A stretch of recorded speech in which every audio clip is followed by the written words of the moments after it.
আইজুল হাকিমের পাশে যেহেতু আমি সবসময় থাকি, তার কি সুবিধা বা তার কি চাওয়া পাওয়া সেগুলো আমি তাকে স্মরণ করিয়ে দিব। সকল সদস্যদের যাতে স্বার্থ সংরক্ষিত হয় সর্বোচ্চ পর্যায়ে, সেগুলোকে গুরুত্ব দিতে হবে। আমরা চেয়ারে বসে গিয়ে ভুলে যাই যাচ্ছে এখন তো নির্বাচন হয়ে গেছে, ভোট তো ডান, এটা যেন না হয়। আমরা বলছি যে এটি ভোট আয়োজন নয়, এটি হচ্ছে আমাদের উৎসব, আমাদের পারিবারিক মিলন মেলা। আমি চাই একজন সহসভাপতি হিসেবে এই সংগঠনে কার্যকরী কমিটিতে অন্তর্ভুক্ত হয়ে সংগঠনের স্বার্থে কাজ করব। নতুনরা নবীনদের হাত ধরেই সংগঠন এগিয়ে যাবে, দেশ এগিয়ে যাবে, এই প্রত্যাশাই আমার। সকাল থেকে আমাদের অভিনয় শিল্পী সংঘের যে শিল্পীরা আছেন তারা সবাই খুব আনন্দের সঙ্গে, স্বতঃস্ফূর্ততার সঙ্গে আসছেন এবং কার্যনির্বাহী পরিষদ নির্বাচনের জন্য তারা ভোটে অংশগ্রহণ করছেন।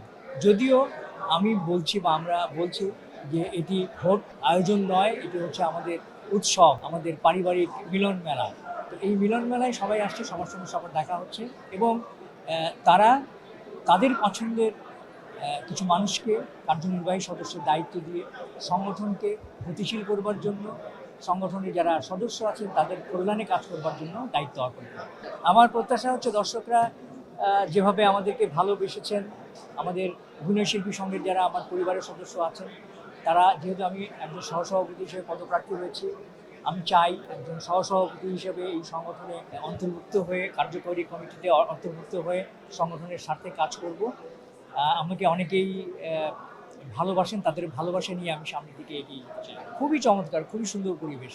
হায়াত ভাই এসছেন, আমাদের অনেক বয়োজ্যেষ্ঠ অভিনয় শিল্পীরা এসেছেন, মামুন ভাই এসছেন, তারা ভোট দিয়েছেন।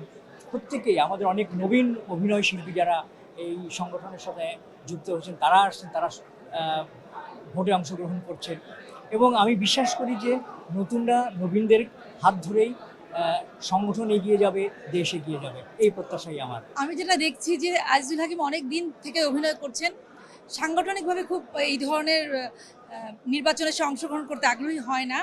এবার হয়েছে এবং আমিও তাকে উৎসাহ দিয়েছি এই জন্য যে যেহেতু সে সময় দিতে পারবে, ইচ্ছা পোষণ করেছে এবং অনেকেই বলছে শুরু থেকে যে কেন নয় সহসভাপতি।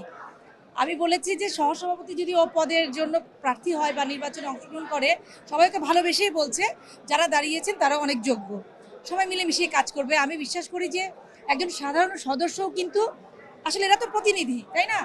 সাধারণ সদস্যদের মধ্যে অনেকে যোগ্য ব্যক্তি আছেন যারা নির্বাচন করছেন না, তাদেরকে নিয়ে কাজ করবে। আর তিনজন সহসভাপতি হওয়াতে সুবিধা হচ্ছে যে তারা নিজেরা আলোচনা করে কিছুটা সময়, যেহেতু অভিনয় সম্পৃক্ত, তো সেই জায়গাটাতে ওকে আবার অভিনেতা ছাড়া যাবে না। আর সংগঠনে কিন্তু অনেক সময় দিতে হয় সংঘের মিটিংগুলোতে, আর এত এত সদস্য ওদের সবার। আমি চাইবো আইজুল হাকিমের পাশে যেহেতু আমি সবসময় থাকি, আমি একজন প্রডিউসার, আমি নাট্যকার, আমি পরিচালক, শুধু শিল্পী নই, আমি কখনো অভিনয় করিনি, কিন্তু একজন জাত শিল্পীর পাশে থেকে তাকে আমি দেখেছি তার কি মানে অসুবিধা, তার কি সুবিধা বা তার কি চাওয়া পাওয়া সেগুলো আমি তাকে স্মরণ করিয়ে দিব। তার সকল সদস্যদের যাতে স্বার্থ সংরক্ষিত হয় সর্বোচ্চ পর্যায়ে এবং সাধারণ সদস্যদের আমি আইজুল হাকিমকে বলবো যে যারা হয়তো সংগঠনে প্রতিদ্বন্দ্বিতা করছে না কিন্তু তাদের কিছু চাওয়া পাওয়া আছে, কিছু অসন্তোষ থাকে, সেগুলোকে গুরুত্ব দিতে হবে। হ্যাঁ, আমরা চেয়ারে বসে গিয়ে ভুলে যাই যাচ্ছে এখন তো নির্বাচন হয়ে গেছে, ভোট তো ডান, এটা যেন না হয়। কারণ সাধারণ সদস্যদের অপ্রাপ্তি বা অসন্তোষ যেন না থাকে, সেভাবে কাজ করলেই সবার স্বার্থ সংরক্ষণ হয় বলেই আমার বিশ্বাস।